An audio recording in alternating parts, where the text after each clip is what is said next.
पुनः मैं आई हूँ आप सभी के पास पाठ 14। पाठ में कहानी है, शीर्षक है मेढक की सीख।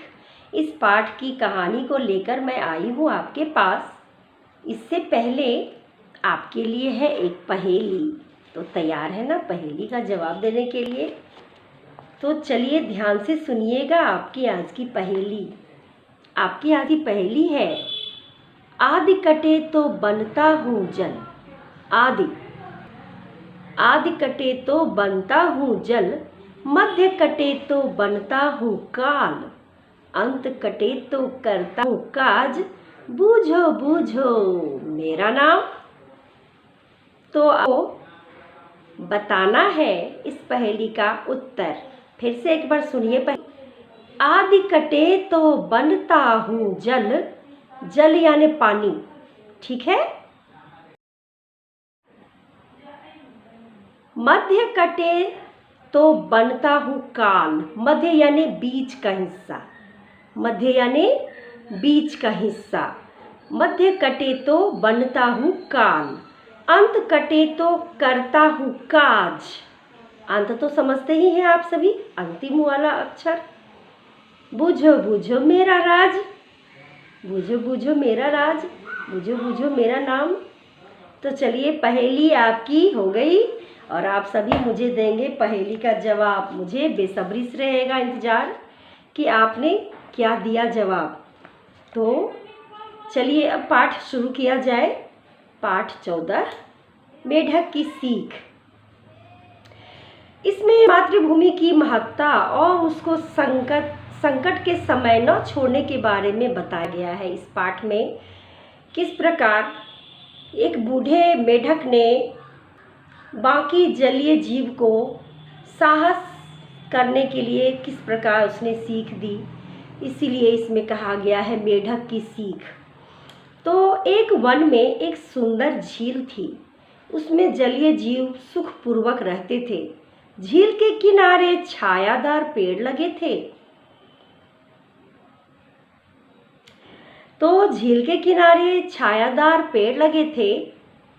उन पेड़ों पर दूर दूर से पक्षी आकर बसते थे और झील में पानी पीते तथा क्रीड़ा करते। क्रीड़ा मतलब खेलते थे, क्रीड़ा मतलब खेलना। लंबे समय से वर्षा न होने के कारण धीरे धीरे झील का पानी कम हो गया। गर्मी के दिनों में झील का पानी जल्दी गर्म हो जाता था। अब झील में पक्षियों के लिए नहाना और पानी पीना कठिन हो गया। कठिन यानी मुश्किल, ठीक है। झील के किनारे पेड़ों पर रहने वाले पक्षी उसे छोड़कर दूसरे स्थान पर चले गए। कुछ समय बाद झील के मेढक और कछुए आदि भी झील छोड़कर जाने लगे। इनमें से एक बूढ़े मेढक ने सभी से कहा, यह झील हम सबकी मातृभूमि है। इसमें हम सभी ने जन्म लिया, पले बढ़े, खेले कूदे और इसने ही हमें आश्रय भी दिया।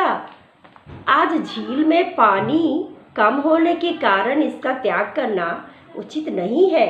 आओ हम सब मिलकर प्रार्थना करें कि जल्दी से जल्दी भारी वर्षा हो और झील भर जाए। उस बूढ़े मेढक की बात किसी ने नहीं सुनी और वे सभी झील छोड़कर चले गए। बूढ़ा मेढक और मछलियां झील में ही रह गए। बूढ़े मेढक ने मछलियों के साथ प्रार्थना की, जिसे ईश्वर ने सुन लिया। अगले दिन भारी वर्षा हुई और झील पानी से भर गई। झील को पानी से भरा हुआ देखकर वहां से गए हुए पक्षी, मेढक, कछुए आदि वापस आ गए। बूढ़े मेढक ने सबको स्वार्थी बताया और कहा कि हमें कष्ट होने पर भी अपनी मातृभूमि का त्याग नहीं करना चाहिए। बूढ़े मेढक की बात सुनकर सभी लज्जित हुए। उन्होंने आगे से झील न छोड़ने का संकल्प लिया। तो इस कहानी में यही बताया गया है कि कभी भी कोई भी परिस्थिति आए तो हमें घबराना नहीं चाहिए और हर परिस्थिति का हमें डटकर मुकाबला करना चाहिए। तो चलिए बच्चों, आज के लिए इतना ही और आप सभी के लिए सारे प्रश्नोत्तर कार्य मैंने रखे हैं। जो कि मैं आप लोगों को शेयर कर रही हूँ। तो ध्यान से आप सभी प्रश्नोत्तर कार्य देखेंगे और लिखेंगे, पहेली का उत्तर मुझे ज़रूर देंगे और आप भी बताएंगे कि इस कहानी से आपको क्या शिक्षा मिली, इस पाठ से आपको क्या शिक्षा मिली। तो आज के लिए इतना ही। अगली कक्षा में फिर मुलाकात होगी, अगले वीडियो में फिर आऊँगी मैं। तब तक के लिए धन्यवाद।